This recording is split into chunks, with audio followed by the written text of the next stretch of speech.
The myth is, in an organization, all Scrum teams must work in the same sprint length. The truth is, there is no such rule. Under certain conditions, it can make sense to work in a unified sprint duration.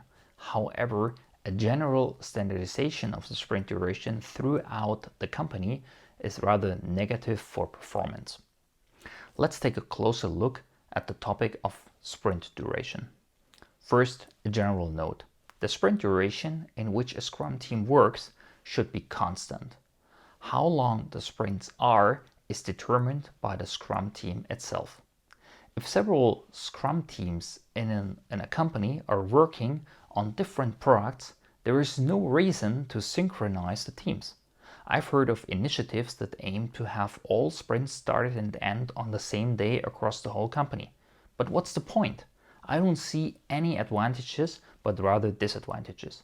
On the one hand, the teams should be allowed to organize themselves in such a way that they can do their work efficiently. There can be different preferences from team to team. Forcing a certain sprint length on teams can have a negative impact on motivation and performance.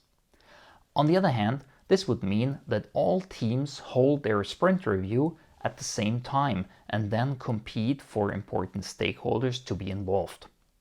It may well be that certain important stakeholders can give feedback on several products.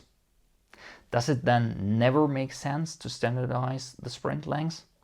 Well, if several teams are working on the same product, there is no continuous delivery, and at the end of each sprint, an integrated increment is to be created from the sprint results of all teams involved. It makes sense that all teams work at the same cadence.